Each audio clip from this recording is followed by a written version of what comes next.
সামনে যে রমজান মাস আসে, রমজানের রোজাগুলা যারা রাখবে, রমজানের ইফতার যারা করবে, কাউকে করাবে, রমজানের তারাবিগুলা যারা পড়বে, রমজান মাসের শেষ 10 দিনে লাইলাতুল কদর তালাশ করবে, ইতিকাফ করবে, রমজান মাসের পবিত্রতা অর্জন করবে, আমার আল্লাহ তাআলা তাদেরকে জান্নাতের হুরের খেদমত দিয়া দিব।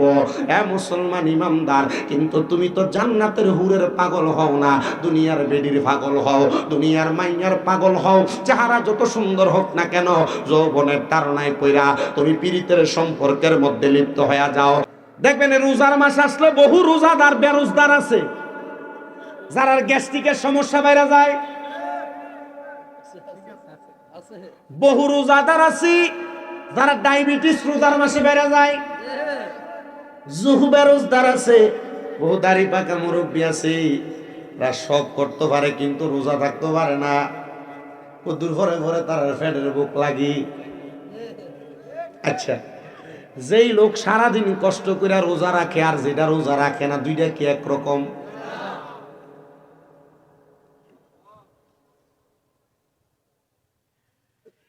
এ কাজির কাপেলাকার মানুষ, এজন্য আমার আল্লাহ তাআলা জান্নাতি আর জাহান্নামীদেরকে একরকম বলে না। যারা জান্নাতি তাদেরকে বলেছেন সফল কাম। হ্যাঁ মানুষ শুনো, জান্নাতীরা কেন সফল কাম? নামাজ পড়ো জান্নাতে যাওয়ার জন্য, রোজা রাখো জান্নাতে যাওয়ার জন্য, হজ করো জান্নাতে যাওয়ার জন্য, যাকাত দাও জান্নাতে যাওয়ার জন্য, দান সদকা করো জান্নাতে যাওয়ার জন্য, আজকের মাহফিলে বসছো জান্নাতে যাওয়ার জন্য। আমরা সুন্নিরা নবী নবী করি জান্নাতে যাওয়ার জন্য। কথা কোন না ঠিক কিনা? আমরা মাথায় টুপি লাগাই জান্নাতে যাওয়ার জন্য, রোজা রাখি জান্নাতে যাওয়ার জন্য। কিন্তু জান্নাতে যাওয়ার জন্য যে এত কর্ম করি, জান্নাতটা কেমন যদি দুনিয়াতে একবার না জানি, তাহলে জান্নাতের স্বাদটা তো আমার একটু লাগবে না। এ মুসলমান শোনো, জান্নাত কত সুন্দর, জান্নাত কত মজাদার, জান্নাত কত আরামদায়ক। আমার আল্লাহ জানায়া দেয়, বান্দা গো, জান্নাত এত সুন্দর, তাজরি মিন তাহতিহাল আনহার, এত সুন্দর জান্নাত, সুন্দর জান্নাত। ওই জান্নাতের নিচে দিয়া আমি আল্লাহ একটা নহর প্রবাহিত করে দেই। জোরে বলেন সুবহানাল্লাহ। প্রিয় মুসলমানেরা, আল্লাহর নবীর 3টা হাদিসে মুবারাকার আলোকে আমি আপনাদেরকে জান্নাতের বর্ণনা দিই। নবী আমার জানাই উম্মত, জান্নাত এত সুন্দর, শুনে রাখো। আমার আল্লাহ জান্নাত কি দিয়া বানাইছে? আমার আল্লাহ তাআলা একটা স্বর্ণের ইট দিয়া, একটা রূপার ইট দিয়া, একটা স্বর্ণের ইট দিয়া, একটা রূপার ইট দিয়া, একটা স্বর্ণের ইট দিয়া, একটা রূপার ইট দিয়া জান্নাতটারে সুন্দর করে রাখছেন। রাইখা আমার আল্লাহ তাআলা লাল ইয়াকুত জামারুত পাথর দিয়া জান্নাতটারে জোড়া লাগাইছেন। সুন্দর করে জোড়া লাগাইয়া আমার আল্লাহ তাআলা জান্নাতটারে তৈরি করেছেন। ও নবী গো, ও মায়ার নবী, দয়ার নবী, রাহমাতুল লিল আলামিন নবীজি, তো জান্নাত তো আমার আল্লাহ এত সুন্দর করে বানাইলো, তো জান্নাতের মেহমানদারিটা কেমন হবে? নবী আমার জানাইয়া দেয়, জান্নাতের মেহমানদারি বড় সুন্দর। নবী গো কেমন সুন্দর? বলে যখন কোন জান্নাতীরা জান্নাতের দরজার মধ্যে পা রাখবে, আল্লাহর অসংখ্য রহমতের ফেরেশতারা আহলান ওয়া সাহালান মারহাবান মারহাবান বইলা বান্দাটারে জান্নাতের দিকে স্বাগতম জানাইবো। দুনিয়ার মেম্বার আসলে, দুনিয়ার চেয়ারম্যান আসলে, দুনিয়ার এমপি আসলে, দুনিয়ার মন্ত্রী প্রধানমন্ত্রী আসলে, দুনিয়ার যদি জেলা প্রধান প্রশাসক আসে, মানুষ দুই সাইড দিয়া দাঁড়ায়া মাঝখানে লাল গালিচা দিয়া ফুলের স্বাগতম দিয়া স্বাগতম স্বাগতম বইলা অমুক ভাইয়ের আগমন কইলা বইলা তারা স্বাগতম জানায়। আর জান্নাতীরা জান্নাতের মধ্যে যখন প্রবেশ করবে গো, জান্নাতের জন্য প্রবেশ করার সময় রহমতের অসংখ্য ফেরেশতারা জান্নাতের দিকে বান্দাটারে স্বাগতম জানাইব। ও মুসলমান ইমানদার, শুধু স্বাগতম জানাবে না, জান্নাতের ভিতরে যখন কোন মুমিন মুসলমান প্রবেশ করবে, আমার আল্লাহ তাআলা মুমিন মুসলমান জান্নাতে প্রবেশ করার কারণে সর্বপ্রথম মাছের কলিজা দিয়া জান্নাতীরে মেহমানদারি করাইব। এ মুসলমানেরা, একটাবার চিন্তা করে দেখো, কত সুন্দর মেহমানদারি জান্নাতের মধ্যে আসে। লেখে হে রাসূল রাসূল তোমায় ভালোবাসি অন্তরে শুধু মুখে না জান্নাতের আশায় নয় হে রাসূল জাহান্নাম কেউ আহে রাসূল তোমায় ভালোবাসি অন্তরে শুধু মুখে না জান্নাতের আশায় নয় হে রাসূল জাহান্নাম কেউ ডরি না তোমায় পাওয়ার আশায় মন ছুটে যায় মদিনা আয় তোমায় পাওয়ার মন ছুটে যায় মদিনা হাই এ আশিক রে দিদার দাও না আর দূরে থাকিও না এ আশিক রে দিদার দাও না আর দূরে থাকিও না হে রাসূল তোমায় ভালোবাসি অন্তরে শুধু মুখে না জান্নাতের আশায় নয় হে রাসূল জাহান্নাম কেউ ডরি না তোমার ওই নাম শুনিলাম এই চোখে দেখলাম না বলেন না নবী দেখতে চাই কি কারা কারা চাই দুইটা হাত তুলে দেখা নারে তাকবীর এই আওয়াজ দিয়ে নবী দেখবেন মুহাব্বতে নারে তাকবীর নারে রিসালাত নারে রিসালাত নারে রিসালাত জবান খুলে পড়েন মারহাবা তোমার ওই নাম শুনিলাম এই চোখে দেখলাম না এই সুর যদি শুনে থাকো একবার দেখা দাও না হে রাসূল তোমায় ভালোবাসি অন্তরে শুধু মুখে না জান্নাতের আশায় নয় হে রাসূল জাহান্নাম কেউ ডরি না কত আশিক যাই মদিনায় কবর রওজায়ে আতহাই কত আশিক যাই মদিনায় কবর রওজায়ে আতহাই হে গরিবের হার জি শুনো মোরে খাবে দেখা দাও না হে গরিবের হার জি শুনো মোরে স্বপ্নে দেখা দাও না হে রাসূল তোমায় ভালোবাসি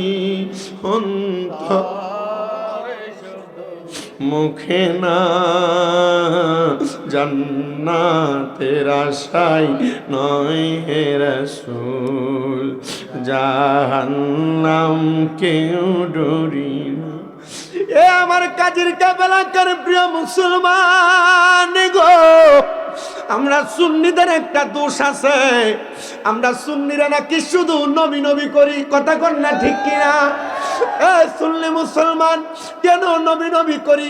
এই প্রশ্ন যদি তুমি আমাকে বলো, সুন্নি যুবকেরা যদি তোমরা আমারে বলো, শামীম দাদা সুন্নিরা কেন নবী নবী করে, কেন কাজীর কাপের যুবকেরা এলাকাবাসীরা মিলাদুন নবীর মাহফিল সাজাইছে, নবী নবী করতেছে, এটার উত্তর হবে একটা, যখন আমার আল্লাহ নবীর নূর মুবারক বানাইছে, আমার নবীর নূর মুবারক তখন উম্মত উম্মত করছে।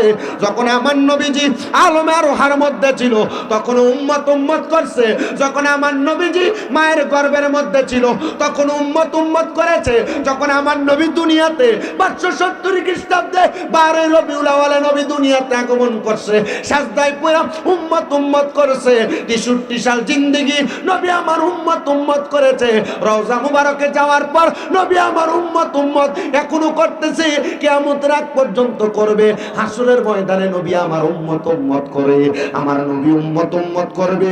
নবীর একটা উম্মত যদি জাহান্নামে থাকে, আমার নবী তখনও উম্মত উম্মত করবে। এই জন্য আমরা সুন্নিরা নবী নবী করি। এটা আমাদের যদি দোষ হয়, দোষ হয়, আমরা সুন্নিরা যেই নবী উম্মত উম্মত করে ওই নবীর জন্য নবী নবী করব নাকি তোরার বাপের নাম কইব? কথা কন্যা ঠিক কিনা?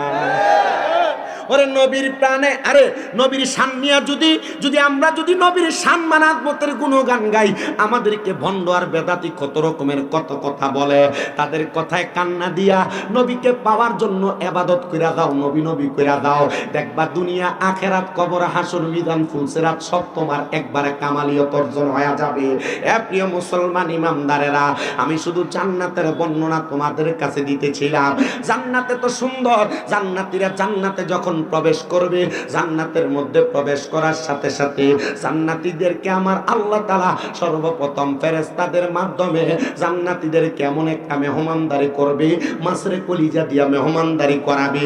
জান্নাতে প্রবেশ করার পরে জান্নাতের মধ্যে যখন যাবে, ওই বান্দাটা মনে মনে যে খাবারের কথা চিন্তা করবে, ডাইরেক্ট আমার আল্লাহ তাআলা জান্নাতে ওই খাবারের ব্যবস্থা করে দিবে। এক একটা জান্নাতি বান্দার জন্য আমার আল্লাহ তাআলা এক একটা জান্নাতি নিয়ামতের ব্যবস্থা করবে। জান্নাতে কিসের অভাব? কোনো কিছুর অভাব নাই। জান্নাতের মধ্যে যখন তুমি যাইবা, আল্লাহ তাআলা জান্নাতে হুরগিলমানের খেদমত রাইখা দিছে। এত সুন্দর হুরগিলমানের খেদমত আমার আল্লাহ জান্নাতে করাইব। যে হুর তোমার খেদমত করবে, ওই হুরগুলার চেহারা এত সুন্দর হবে, চেহারা এত নুরানি হবে, তাদের শরীর এত সুন্দর হবে, দুনিয়ার মেয়েদের পাগল পারা হয়া তোমরা তো তোমাদের জীবন যৌবন শেষ করে দাও। না না না, জান্নাতের হুরগিলমানরা এত সুন্দর হবে, এত সুন্দর হবে। নবী আমার জানায়া দেয়, এক একটা জান্নাতি হুরের 70 পাটওয়ালা এক একটা কাপড় পরানো হবে। ওই 70 পাটওয়ালা কাপড়ের ভিতর দিয়া জান্নাতি হুরের সৌন্দর্য দেখা যাবে।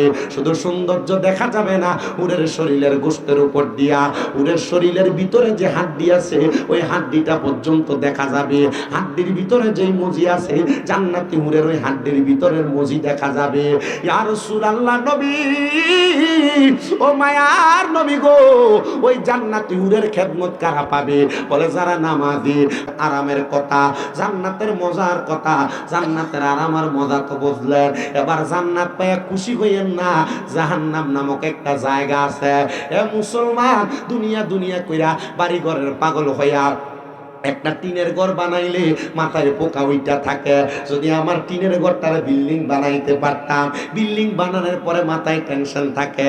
যদি ছাদওয়ালা একটা বিল্ডিং বানাইতে পারতাম, 2 তলা 3 তলা ফাউন্ডেশন দিতে পারতাম, একটা জায়গা কিনা টেনশন আইসা যায়। কেন রে? কবরে যাওয়ার সময় তো একটা কানি কোটা মাটিও নিয়ে যাইতে পারবা না। এই জন্য সবার কাছে আবদার জানায়, আল্লাহর নবী জানায়া দেয় যে দুনিয়াতে যত বেশি সম্পদের মালিক, হাসরের ময়দানে তার তত বেশি হিসাব। এই জন্য দুনিয়ার সম্পদের পাগল না হইয়া, টাকা পয়সা ধন দৌলতের পাগল না হইয়া আল্লাহ নবীর প্রেমে পাগল হও। আর যদি তুমি দুনিয়ার সম্পদের পাগল হও, কবরে যাওয়ার পর তুমি এটার কোনো জবাব দিতে পারবা না। আমি এটার উপরে আপনাদেরকে একটা ঘটনা শোনাবো। তার আগে আপনারা একটু জবান খুলে মুহাব্বতে পড়েন। পরের জায়গা পরের জমি, পরের জায়গা পরের জমি, ঘর বানায়া আমি রই, আমি তো সেই ঘরের মালিক নই গো, আমি তো সেই ঘরের মালিক নই। বলো পরের জায়গা পরের জমি, পরের জায়গা আমি ঘর বানায় আমি রই, আমি তো সেই ঘরের মালিক নই রে, আমি তো সেই ঘরখানা যার জমিদারি, আমি পাই না তাগার হুকুম জারি, সেই ঘরখানা যার জমিদারি, আমি পাই না তাগার হুকুম জারি, আমি পাই না জমিদারের দেখা মনের দুঃখ কারে কই, আমি তো সেই ঘরের মালিক নই। বলো পরের জায়গা পরের জমি, পরের জায়গা পরের জমি, ঘর বানায় আমি রই, আমি তো সেই ঘরের মালিক নই রে, আমি তো সেই। আরে জমিদারের ইচ্ছা মতো যায় না জমি চাষ, তাই তো ফসল ফলে না রে দুঃখ 12 মাস। হাই রে জমিদারের ইচ্ছা মতো দেয় না জমি চাষ, তাই তো ফসলে ফলে না রে দুঃখ 12 মাস। আমি খাজনা পাতি সবই দিলাম, তবু জমিন আমার হয় যে নিলাম, আমি খাজনা পাতি সবই দিলাম, তবু জমিন আমার হয় যে নিলাম। মারহাবা কইতাম। দুনিয়াতে টাকা পয়সা ধন সম্পদ গড় জায়গা জমি একটা বানাইছে সারাস্তি কই হাজিগঞ্জ, আর একটা বানাইছে, একটা বানাইছে হাজিগঞ্জ কই সাতপুর শহর, একটা বানাইছে, একটা বানাইছে সাতপুর কই ঢাকা শহর, এক কইলে আরো ভালো কথা কম না, চাহিদার শেষ নাই। আর আল্লাহ কয় লা ইউকাল্লিফুল্লাহু নাফসান ইল্লা উসআহা, আমি কারোর সাধ্যের বাহিরে কোনো কিছু ছাফাইয়া দেই না। তুমি একটা বাড়িতে থাকার সাধ্য আছে, আল্লাহ তোমার একটা দিব, দুইটা বাড়িতে মালিক হওয়ার সাধ্য আছে, আল্লাহ তোমার দুইটা দিব। তো তুমি পাগল কেন হইয়া যাও? পাগল হইও না, সব সম্পদের হিসাব দেওয়া লাগবে। কিন্তু আমি যদি এক রাইতে 40-50 হাজার কামাই করি, টেনশন তারি 1 লাখ টাকার একটা বান্ডিল যদি কালকে মাহফিল কিছু মাদারীপুর, তো মোটামুটি অনেক তাড়াতাড়ি বাইরে আমাদের কুমিল্লার হাইওয়ে পুলিশ অফিসারের বাড়ি মাদারীপুর, রাজুর থানা লুমদি গ্রাম। ওইখানে আল্লাহর ওলির মাজার, যেখানে এক পুকুর আছে বিশাল, কোনো মানুষের কোনো কিছু দরকার হইলে রাত্র যে নামাজ পড়ে 2 রাকাত পুকুরের কাছে কিছু চাইলে আল্লাহ তাআলার কুদরতে পুকুর থেকে সকাল ওই জিনিস পেয়ে যেত। ওইটার পাশে এক মাজারের মাহফিল।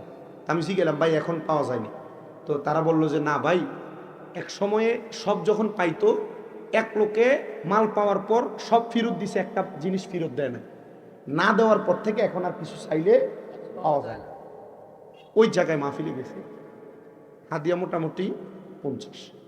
তো এরা যে অ্যাডভান্স 10,000 দিছে, ওয়াজের পর আইনা আরো 50 দিছে। যদি পুলিশ অফিসার উনি কইছে যে হুজুর আপনি এটা রাইখা দেন, আপনি দোয়া করেন আর আগামী বছরের ডেটটা আপনি দিয়ে না তাহির হুজুরের ব্যবস্থা করে দিন। আমি কইছি আমি তো পারবো না, আপনি ডাইরেক্ট হুজুরের সাথে যোগাযোগ করলে হুজুরের দাওয়াতটা রাখবে। আমি চিন্তা করি টাকা পকেটে ঠিক, আলহামদুলিল্লাহ এটা আপনাদের খাস দোয়ার বরকত। এ টাকা যে পাইছি এটা পাওয়াতে আমার উপকার হয়েছে। উপকার কি? আলহামদুলিল্লাহ আমি এই আমার এলাকার মানুষ যারা, ওনাদের জন্য রমজানের উপহার হিসাবে এখন আমার বাপের কাছে কিনা দিয়েছে 300 কেজি বুট, 300 কেজি ডাল, 300 কেজি খেজুর, 300 কেজি মুড়ি। টাকা যে একসাথে পাইছি উপকার হয়েছে। আমার মূল কথা হইল পাওয়ার পর আরো চাহিদা, চিন্তা হিসাবে 50,000 1 লাখ হইলে ভালোই হইল। কথা কন না, মাসে 30,000 টাকা বেতন না, 50,000 টাকা ভালোই হইল। মাসে 15,000 টাকা বেতন, আরে 20,000 টাকা ভালোই হইল। কিন্তু যেখানে যেটা এটার উপরে শুকরিয়া নাই, কথা কয় না, শুকরিয়া আদায় করলে তো নিয়ামত বৃদ্ধি হয়ে যাবে। আর এটার নিয়ামত যে বৃদ্ধি হয় একটা প্রমাণ শুনবেন, শর্টকাট বলি। আমার আম্মা আজকে 9 মাসের উপর 10 মাস চলে অসুস্থ, এটার যে একটা বড় নিয়ামত। 10 মাসের অসুস্থতায় আমার প্রায় 8 লাখ 8.5 হয়তো বা 9 লাখ আমার খরচ। আমি ডাক্তারের এই কথা বলছি, ডাক্তার সাহেব আমার মা হাঁটতে পারবে, 10-15 লাখ টাকা নিয়ে যান, আপনি আমার মারে হাঁটার ব্যবস্থা করে দেন। আমার মাথায় হাত বুলে গেছে, শামীম সাহেব টাকা দিয়ে যদি সব হইতো আপনার মা অপারেশনের পরের দিনে হাঁটতো। আমি বললাম ঠিক আছে আল্লাহ, আমি নিয়ত করলাম এই টাকাটা আমি রেখে দিলাম, আমার মা যেদিন লাঠি ছাড়া হাঁটবো ওই দিন আমি আমার মারে নিয়ে মক্কা মদিনা যাব। আল্লাহ তুমি দোয়াটা কবুল করো। খোদা কি কসম করে কই, আমার আম্মা জান এই যে অসুস্থ হয়েছে, টাকা যে আমি খরচ করছি, আমার টাকা খরচ হয়েছে যে আমার গায়ে লাগে না, কিন্তু আমার মনে একটা টেনশন আছে। আরে আমার আম্মারে আমি অসুস্থ হওয়ার আগে কত হাজারবার কইছি, মা আমার ড্রয়ারের চাবি আপনার কাছে, যখন যা ভাল লাগে টাকা খরচ করে ফেলেন, মা এমন কোনো কাম করেন না যে কামের কারণে ডাক্তারের কাছে যাওয়া লাগে। ডাক্তারের যে টাকা দিবেন এই টাকা আপনারা খাইলাম। আমি কইছি আমার আম্মারে, কেন ডাক্তারের কাছে যাওয়ার টাকা আমি দিতে পাইলাম, কিন্তু আপনি যে 2 তালা 3 তালা এই পরীক্ষা ওই পরীক্ষা এটা নিয়ে দৌড়াদৌড়ি করবেন, এটা আমার সহ্য হইত না। আমার আম্মা এখন কান্দে যে ফুতে কইছিল আমার যে টাকা চলে গেছে। আচ্ছা 9 লাখ টাকা আপনার কাছে, আমি এই বয়সে আপনার কাছে কি মনে হয়, বহুত না? আল্লাহর কি অশেষ রহমত, এই সিজনের শুরু দিয়ে খরচ হয়েছে। আমি এমনও মাহফিলে গেছি সিলেটে, হাদিয়া 45,000 কথা দিছে, এক মহিলা নিজে আইনা 30,000 টাকা মুট করে আইনা দিয়ে কইছে হুজুর আপনার ওয়াজ যে শুনি ভাল লাগে, এটা আপনি রাখেন। বেডির ফুতে বেডির নাতি সবাই না হাদিয়া দেয়। তা আমি বুঝছি আরে এটা আমার ওয়াজে লেগে দেয় না, ওই যে আমি আমার মারে খেদমত করে এই টাকা পয়সা ব্যয় করছি, আল্লাহ আমার লেগে দিতেছে। এখন তো পোলাপান মা বাপরে কষ্ট দেয়, আঘাত দেয়, ধমক দেয়, মারে, ঘর থেকে বাইর করে দেয়, খানা দেয় না, বউ ভাইয়া মা বাপের কথা শোনেন, এমন হয় না? বহুত অহরহর হয়, হয় না? অভাব নাই, একবারে বেশির চাইতে বেশি আছে না? অনেক আছে। মা বাপের যে জুটা করে দেয়, মা বাপ যে আলাদা করে থায়, এতে ছাইয়া দেও না।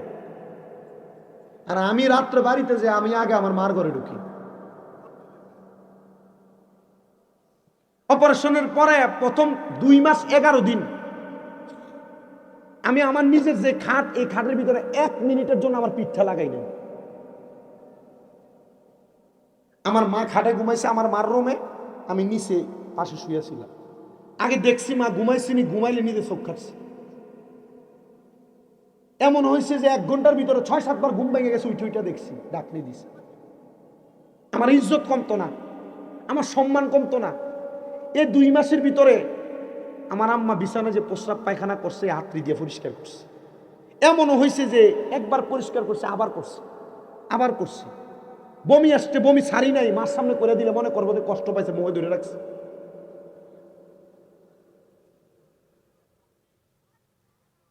আপনি এই কাজগুলো করে যদি মনিবকে খুশি করেন, টাকা, আরে মেয়ে টাকা আপনার পেছনে দৌড়াবে। সম্পদ, আরে মেয়ে সম্পদ আপনার পেছনে দৌড়াবে। আর আপনি বেডিটা ভাইয়া, মা কই, বাপ কই, সব শেষ। শ্বশুররা আব্বু কয়, হ্যাঁ বাহারে কবে বাপ ডাকছে, কই দেখতো না, কথা কয় না। শাশুড়ি মারে আম্মু করে ডাক মারে, হ্যাঁ মারে কবে মা কয়ে সুন্দর করে ডাক দিছে, কই দেখতো না।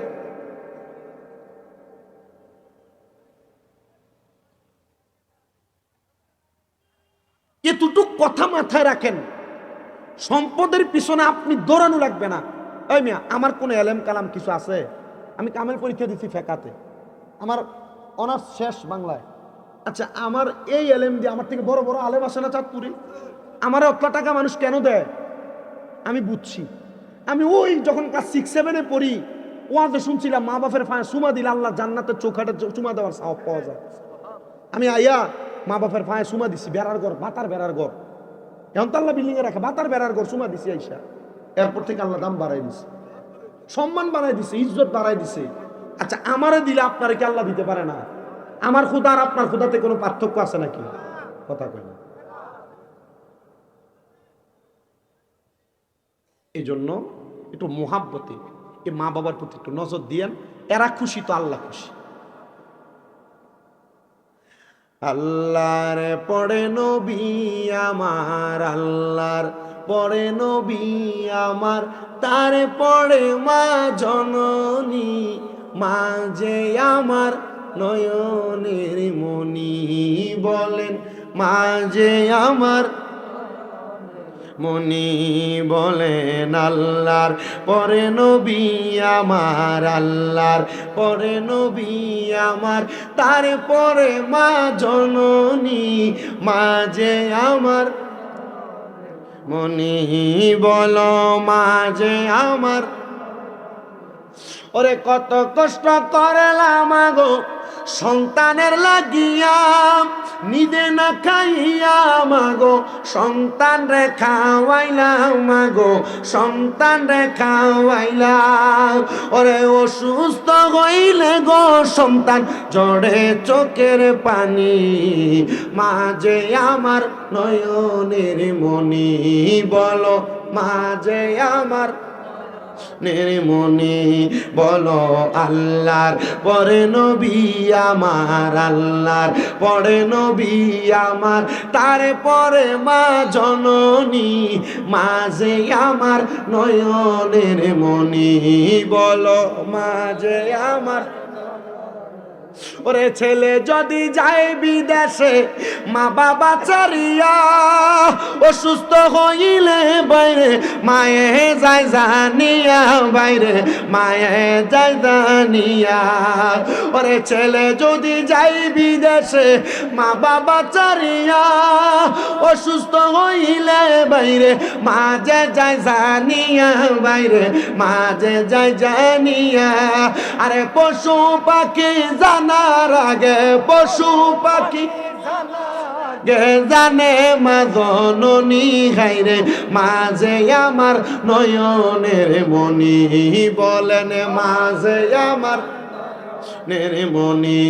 হাইরে আল্লাহর পরে নবী আমার, আল্লাহর পরে নবী আমার, তারপরে মা জননী মাঝে আমার নয়নের মনি বলেন মাঝে আমার মনি বলেন মাঝে আমার নয়নের মনি। এ প্রিয় মুসলমানেরা, ওই মা বাবারে যদি খুশি রাখতে পারো আল্লাহ তাআলার জান্নাত অবধারিত ধন সম্পদ আল্লাহর পক্ষ থেকে আসবে, নিয়ামত আল্লাহর পক্ষ থেকে আসবে। তো আমি যেই কথাটা বলতেছিলাম, সম্পদের মালিক বেশি হইলে কোনো লাভ নাই, সম্পদের মালিক বেশি হইলে বেশি সম্পদের হিসাব দেওয়া লাগবে। আমি আপনাদের কাছে দামেস্কের একজন বাদশার ছোট একটা ঘটনা শোনাইলে আপনারা ওয়াজটা বুঝতে পারবেন। বাদশা বলেন, আমি যখন খেলাফতের দায়িত্ব পাইলাম, আমার এলাকার বাদশাহী পরিচালনা করতাম, আমার যত প্রজা আছে সব প্রজারা একদিন একসাথে হইয়া তারা আন্দোলন করতে লাগলো। আর আমি বাদশার কাছে এসে ডাক দিয়া কই, গো বাদশা, আপনার কাছে আমার একটা ফরিয়াদ, আমরা সবাই একটা দাবি নিয়ে আপনার কাছে আসছি। আপনি নিজে দামি বিল্ডিং এ ঘুমান, আমারও বিল্ডিং এ ঘুমানোর ব্যবস্থা করে দেন, অথবা আমরা দামি বিল্ডিং এ ঘুমাইতে পারবো এমন সম্পদের মালিক বানায়া দেন আমাদেরকে। বাদশা ডাক দিয়া কইও, আমার প্রজারা, তোমরা যেহেতু দামি বিল্ডিং এ ঘুমাইতে চাও, তার মানে তো তোমরা বেশি সম্পদ অর্জন করতে চাও। হ্যাঁ গো বাদশা, আমরা বেশি সম্পদ অর্জন করতে চাই। বাদশা ডাক দিয়া কয়, আগন্তুক জনতা, ঠিক আছে, আমার সামনে দাঁড়াও, আমি তোমাদেরকে বেশি সম্পদ অর্জন করার একটা ব্যবস্থা দেখায়া দেই। বাদশা ডাক দিলেন, দলের মানুষ, আন্দোলনরত মানুষেরা, একজন আমার সামনে চলে আসো। একজনকে সামনে আইনা বাদশা ডাক দিয়া বললেন, ভাই তুমি সামনে দাঁড়াও। বাদশা তার সেনাপতিরে ডাক দিলেন, সেনাপতিরও সামনে দাঁড় করাইলেন। একজন আমজনতা, একজন হলো সেনাপতি, দুইজনকে সামনে দাঁড় করায়া বাদশা একজনের হাতের মধ্যে দিলেন 500 দিরহাম, আরেকজনের হাতের মধ্যে দিলেন 5 দিরহাম। মারহাবা কোন লোক ডাক দিলেন কয়জন? সব মানুষ চাই কি? সম্পদ, বেশি সম্পদ, বেশি সম্পদ, বেশি সম্পদ। বাদশা যখন লোক ডাক দিলেন সেনাপতিরে, ডাক দিলেন তার পাশে একজন আমজনতারে। সেনাপতিরে দিলেন 500 দিরহাম, আমজনতারে দিলেন 5 দিরহাম। বাদশা ডাক দিয়ে কয়ে, সেনাপতি আর আমজনতার একজন, আগামীকালকে তোমাদের সম্পদের সমাধান দেওয়া হবে। যাও, তোমাদেরকে যাকে যে টাকা দিয়েছি তোমরা সে টাকাটা দিয়া দিরহামটা দিয়া খরচপাতি করো। আগামীকাল আগামীকালকে তোমরা আমাকে সে খরচের হিসাব দেওয়া লাগবে। বাদশা যখন এই কথা বলতে এই কথা বলার সাথে সাথে সেনাপতি 500 দিরহাম পেয়া বাজারে যায়া দামি দামি খানা কিনছে, দামি দামি জামা কাপড় কিনছে। আর প্রজাটা 5 দিরহাম পেয়া কই 5 দিরহাম দিয়া কি করব? 5 দিরহাম আমি বাদশার স্মৃতি হিসাবে আমার কাছে রাইখা দিলাম। যখন রাইখা দেয় এমন টাইমে একজন ফকির তার সামনে আইসা হাতটা বানায় কয়, আল্লাহর ওয়াস্তে ফি সাবিলিল্লাহ আমারে কিছু দিয়া দেন। এবার ফকিরটারে 5 দিরহাম বাহির করে দিয়ে দিছে। সেনাপতি 500 দিরহাম দিয়া কাপড় জামা কাপড় কিনা, দামি খানা কিনা, সব খানা পেনা করলেন। যখন পরের দিন আসরের নামাজের ওয়াক্ত হয়ে গেছে, এলাকার সব মানুষ দলে দলে বাদশার বাড়ির সামনে, এলাকার সব মানুষ যখন বাদশার বাড়ির সামনে দাঁড়াইলো, বাদশার বাড়ির সামনে দাঁড়ায়া এলাকার সবগুলা মানুষ ডাক দিয়া কয়, ও বাদশা, আপনি কি আজকে আমাদেরকে সত্যি সম্পদ দিবেন? বাদশা বলে, সম্পদ দিব, তবে তোমরা আমার সামনে আইসা দাঁড়াও, বড় একটা চুলার মতো চুল্লি বানাও, বড় একটা আগুনের কুণ্ডলি জ্বালাও, আগুনের কুণ্ডলিটা জ্বালায়া পরোটা তাওয়ার জন্য যে তাওয়া তৈরি করা হয় এমন একটা তাওয়াকে তোমরা সেটার উপরে দিয়া দাও। বাদশার যেমন কথা তেমন কাজ, কথা মোতাবেক ওই বাদশাটার সামনে সুন্দর করে একটা তাওয়া বানাইলেন, সুন্দর করে একটা চুলা বানাইলেন, চুলার মধ্যে আগুন দিয়া তাওয়াটা চুলার উপরে দিয়া দিলেন। আগুনের গরম এত বাপ, গরম এত সেক লাগতেছে, তাওয়াটা গরম হইতে হইতে একবারে লাল হয়ে গেছে। বাদশা ডাক দিয়া কয়, ও আমার প্রজারা, এবার আসো, কালকে কারে দিলাম 5 দিরহাম তুমি সামনে, কাকে দিলাম 500 দিরহাম তুমি। বুঝতেছেন আপনারা? বুঝতেছেন? সেনাপতি বাদশা ডাক দিছে কয়জন রে? বাদশার কাছে সম্পদের লাগে আছে পুরো এলাকার মানুষ, 2 জনরে ডাক দিয়ে, একজন সেনাপতি একজন প্রজা। সেনাপতি দিছে 500, প্রজারে দিছে 1005 টাকা। কি করছে? আল্লাহর রাস্তায় দিয়ে দিছে ফকিরকে। আর সেনাপতি 500 দিরহাম দিয়ে জামা কাপড় খানা যা আছে সব কিনছে। পরের দিন আসরের সময় সবাই আসছে, এ বাদশা, তুমি আমাদেরকে কি সত্যি সম্পদ দিবা? তো সম্পদ দাও। তো বাদশা বলছে, ঠিক আছে সম্পদ দিব, তোমরা বড় একটা গর্ত করো, চুলা বানাও, চুলা বানাইয়া এই গর্তটার চুলাটার ভিতরে তোমরা আগুন জ্বালাও, আগুনটা জ্বালায়া এটার উপরে বড় একটা তাওয়া বিছিয়ে দাও। কি বিছিয়ে দাও? তাওয়া বিছিয়ে দাও। আগুন জ্বালাইতে জ্বালাইতে কঠিন গরম করছে। কঠিন গরম করার পরে ওই বাদশা ডাক দিয়া বলে, আমার প্রজা, তুমি তোমার 5 দিরহামকে কি করছে তাওয়ার উপরে দাঁড়ায় হিসাব দাও। আচ্ছা, গরম ফরোটা তাওয়ার উপরে আতরা রাখলে কি এটা থাকবো না ফুরবো? এখন যদি ফাও রাখে, ফাও কি থাকবো না ফুরবো? কিন্তু পায়ের চামড়ার তলার একটু শক্ত হওয়ার কারণে একটু সময় একটু হইলো বেশি লাগবে। প্রজা ওই তাওয়ার উপরে দাঁড়ায় ডাক দিয়া কয়, বাদশা, আমি আমার 5 দিরহাম আল্লাহর রাস্তায় সদকা করে দিছি বলে লাভ দিয়া নাইমা গেছি। একটু গরম বাপ পানি দেওয়াতে পাটা একবারে ঠান্ডা। এবার এই টাইমে বাদশা ডাক দিয়া কয়, এ সেনাপতি, এই তাওয়ার উপরে দাঁড়াও, 500 দিরহাম কি কি কাজে ব্যয় করছো বলো। পুরা ময়দান স্তব্ধ। সেনাপতি কান্না করে দিছে আর ডাক দিয়া কয়, বাদশা, আপনি কি আমারে এটা বুঝাইতে চাইছেন নাকি যে আমি যত সম্পদ অর্জন করেছি এগুলার হিসাব এমন একটা গরম তাওয়ার উপরে দাঁড়ায়া দাঁড়ায়া দেওয়া লাগবে? পারি না, গাড়ি না, সম্পদ না, মা মইরা গেলে তুমি আপনার সন্তানেরা লাশ মারি দেওয়ার আগে বাপের জমি জমা ভাগ বাটোয়ারা করা লইয়া মারামারি লাগে।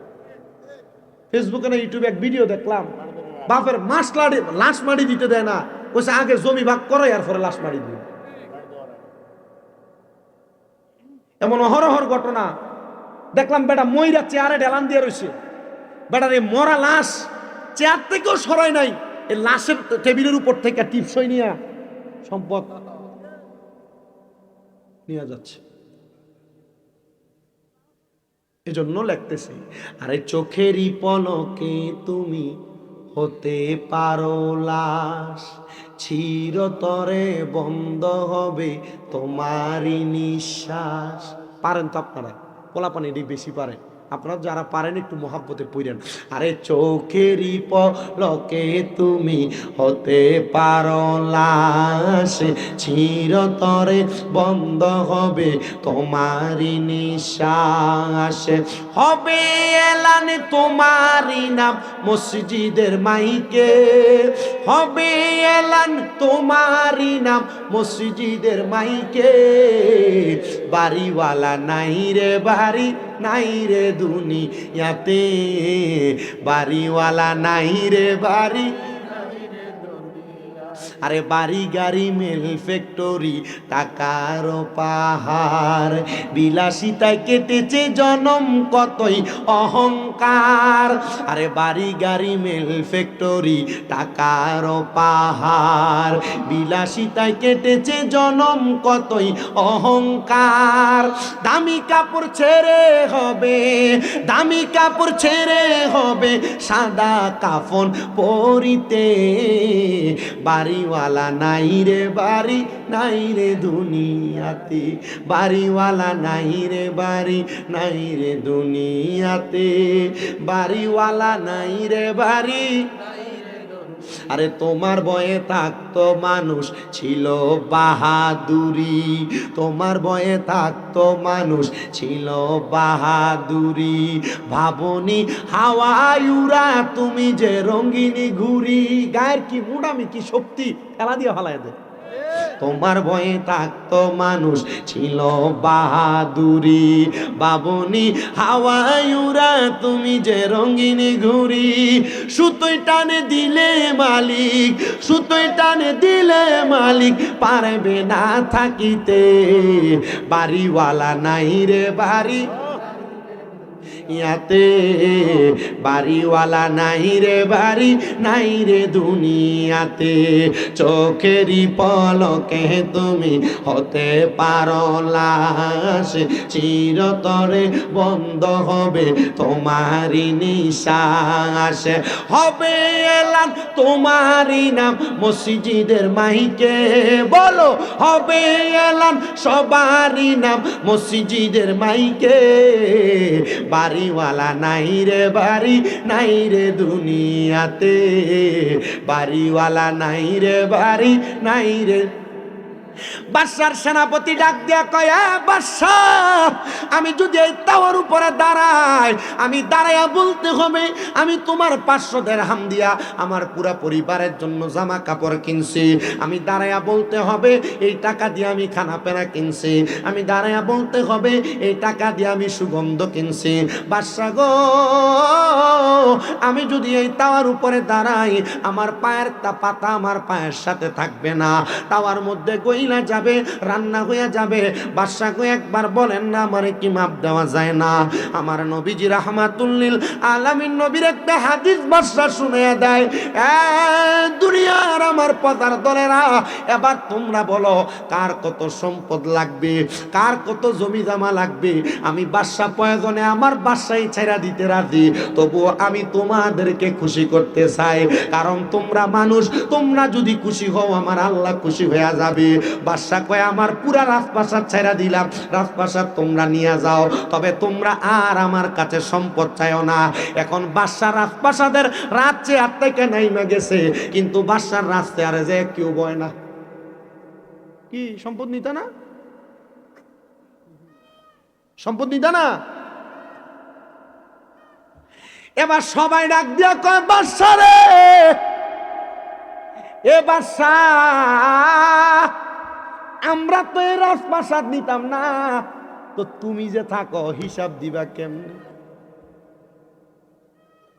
বাদশা হিসাব দিব কেমনে?